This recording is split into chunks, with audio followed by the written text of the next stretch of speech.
of the shoulder crunch. So let's say we go for an underhook, maybe my partner blocks, I try and duck under, he gets a really good block on my head. I go for my shoulder crunch grip and he brings his armpit in front of my knee so I'm not able to go Troy bar. So I go butterfly hook, bring my right knee out, I pull. So we've already done where I try and sweep my partner directly from this supine position, but a lot of the time my partner's going to post that hand on the floor early and jump to his feet.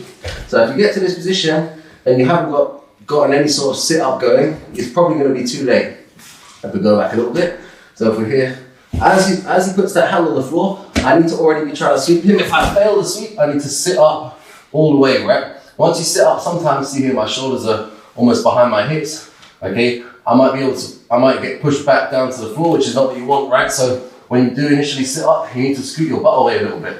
Okay, I'm being nice here, but the whole time you should have downward pressure with your elbow. Okay, so I'm pulling down towards my chest and like wheeling pressure with my elbows at the same time. So my right elbow is going down towards my hip and my left elbow is going up into my partner's face. So once I scoot away, right, again, my partner's goal is going to be to stand up and give me a leg. So, or maybe give me the feeling like I can get his leg before he brings his leg back down and I lose everything. So as soon as you land here and you've scooted away enough, you should get your foot onto your partner's hip.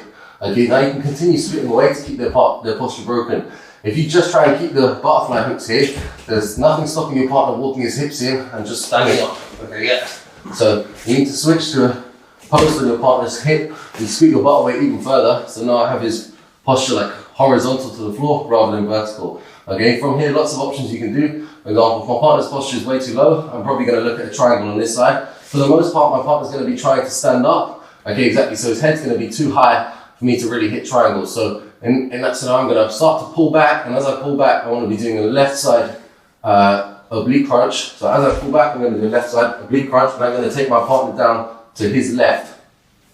Switch to the knee, block the knee, so make sure your toe, okay, your foot is like plantar flex around his thigh, and you can take him over using your elbow. And again, when we land, if you manage to keep all your same grips, you can bring the knee in front of the face, and then start looking for topside joy bars to get your finish. Okay, a bit more securely on your partner. Okay.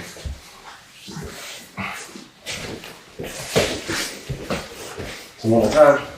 Over here, leg, he blocks, shoulder crunch. I try and go to the Troy bar, he defends. I bring my knee up, I try to sweep and he grabs it. I kick and sit up, step on the hip, move your butt away, okay? Here he's going to be trying to lift up, so head up, yeah, exactly. I'm going to move my foot down towards his knee. So you can just wiggle it down, right? Make sure you track the knee properly the whole time. A good opponent is going to try and like sprawl that leg past and step it over. Yes, exactly, and then flatten back down. So you keep your foot on the thigh. He tries to sprawl over, tracking it. Move your foot down, he sprawls again, track again.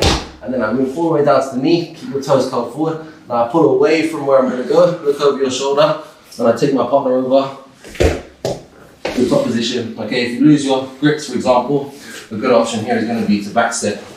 Right, to side control. Alright guys, so this one, we're going to be dealing with the wrist grab again. So previously in the DVD, we did sitting up and holding the lat, posting your foot on your partner's thigh, controlling the wrist, scooting away and freeing your bottom leg. Okay, this time, as I get my drag grip on my partner's tricep here, he's just going to tuck his elbow in really tight and lose the grip, right? So it's kind of out of range for me to get the grip. I can post and try and stand up here, but essentially I don't have this grip. It's going to be super easy for him to just circle his hand inside, left hand, over the top of my arm. Yeah, exactly, something like this, or you can just try and connect the body lock, right? So it's not really worth it. So at this stage, if he frees his arm and just pulls his elbow in tight, I'm just going to shoot for an underhook, right? I don't need to be too deep on the arm, like i.e. I don't really need my elbow above the shoulder if his arm is bent, okay? If his arm was straight here and I tried to go for this, it's much more likely he just brings his elbow back inside. When his arm is already bent, okay, now it gives me the luxury of being able to come in all the way deep without him being able to pull his elbow free, right? So his elbow's inverted the wrong way. So it makes this initial underhook like much stronger. So what I'm aiming to do, he posts, I sit up on my elbow, I get the drag, he just hides his elbow, I punch my hand through and cut the shoulder. At the same time, right, I want to be bringing my chin over the top of his arm. So at some point, I have a 2-on-1 grip on his shoulder, right? As I release that 2-on-1 grip and try and transition, he's gonna try and rip, right? Yeah, exactly. If your head's somewhere away, he's gonna be able to rip up really easily. If your head's in tight and then you have one arm and he rips, you should rip really hard. You should be able to hold on, right, long enough that you can connect your second grip. And then we're back in the arm saddle position, okay? So just another hand fighting technique basically you can use, using the drag grip to get the underhook, okay? It works in wrestling as well. We're here, come back. I sit up, he tightens his elbow. Now instead of trying to continue heisting, I'm just gonna punch my hand elbow deep and cut the shoulder. At the same time, right, I wanna wiggle my chin till it's over the top of his shoulder. So as I release my left drag hand and he rips up, I have time to connect 2 hands and then start to work from there. Again, we're either going to the choi bar, okay, or we're looking at shoulder crunch variations. Alright guys, so just one more hand fighting sequence to get to the underhook on the arm effectively, or just basically enter the arm saddle upper body attack. So this time we're going to be dealing with someone who's like low posture, so head low and hands waiting, right? A lot of the time, like, it's pretty hard to get anything even going initially on the legs. You see what I'm saying? He's blocking like this, so I can't really fake the legs, and I can't get my drag grip because his elbow's already in tight.